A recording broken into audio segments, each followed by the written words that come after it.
Hello, I'm Ryan Crank, archaeologist at the Jamestown Rediscovery Foundation. I'm making this video at home in lieu of at Jamestown due to its closure from the COVID-19 outbreak. This video will discuss my ongoing research project into historic property divisions at Jamestown. This kind of research has been conducted in the past, most notably by Samuel Young in the early 20th century, and more recently by Martha McCartney. In fact, I drew on both of their works for my research, along with a variety of other sources. This video is a part of our ongoing Dig Deeper series, which explores ongoing research projects with the Jamestown Rediscovery team.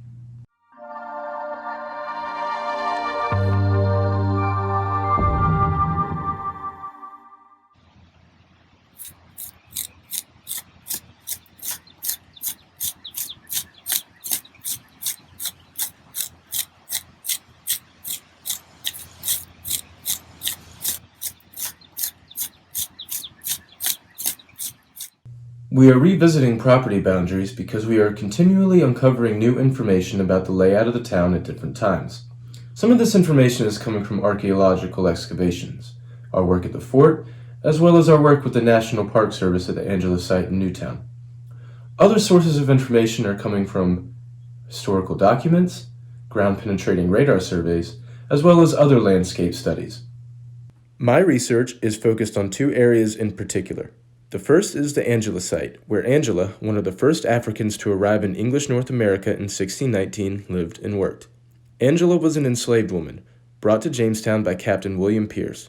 Jamestown Rediscovery has just completed a multi-year excavation at that site in partnership with the National Park Service. The second is a space just east of the original James Fort. Jamestown Rediscovery has been excavating in and around James Fort since 1994. Captain William Pierce appears to have constructed a house at the Angela site around 1619. The first excavations in that area were done in the 1930s and are detailed in John Cotter's 1958 Archaeological Excavations at Jamestown. Unfortunately, the 1930s work did not recognize any evidence for Pierce's house, which was likely a timber frame structure, similar to many other contemporary buildings at Jamestown. We can, however, use nearby structures and the history of the property to try and figure out where his house was located. Richard Kemp and Sir Francis Wyatt both built houses in the vicinity, or partly on, the land that Pierce had owned. Richard Kemp patented a 1/2 acre lot west of Pierce's property in 1638 and built a brick house there. This construction was part of the terms of his acquisition of the land. A year later, Sir Francis Wyatt, then a second-term governor of the Virginia colony, built a brick structure known as the Country House. The house was located south of what had been Pierce's property. Sometime over the next decade, the Country House lot was expanded to encompass 3 acres, including what had been Pierce's property. This historical information, coupled with the results of archaeological excavations and analysis in the area, can highlight property divisions and arrangements. Ditches, for example, were often used to mark lot lines or roads, and may have been found archaeologically at Jamestown.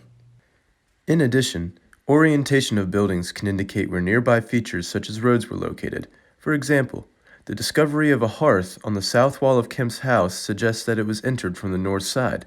This means there was probably a road to the north of the building, and that structure probably paralleled it. If the road predated Kemp's house, which is likely, then Pierce's house would have probably been oriented with it as well. Previous researchers have determined the location of both Kemp's house and the Country House, helping to broadly locate Pierce's property. Right now, we're analyzing the results from our recent excavations at the Angela site, looking for any clues to the location of Pierce's home. Throughout its time as a colonial capital, efforts were made to establish Jamestown as a commercial center. This did not quite pan out, but we can see evidence of these efforts in the archaeology and property divisions. For example, in 1644, the merchant and landowner John Wyatt patented a lot east of the church and near the river. He later built a brick house on the lot, which appears to have been burned during Bacon's Rebellion in 1676. In 1694, John Howard patented a lot north of Wyatt's property. Howard was a tailor by trade and seemed to be trying to ply said trade at Jamestown. Unfortunately, this was stifled by the capital's move from Jamestown to Williamsburg in 1699, and he later sold his landownings in 1710. This is just a small bit of my research into property divisions and histories at Jamestown. If you'd like to look into more of it yourself, Martha McCartney's work on the topic, as well as historical individuals, is invaluable. John Cotter's 1958 report, as well as our archaeological technical reports available on our website, highlight the locations of our archaeological finds.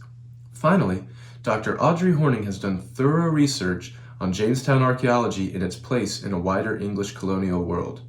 There are other sources that I have been using that I have not mentioned here. This is just the beginning of my research project, so stay tuned for more updates.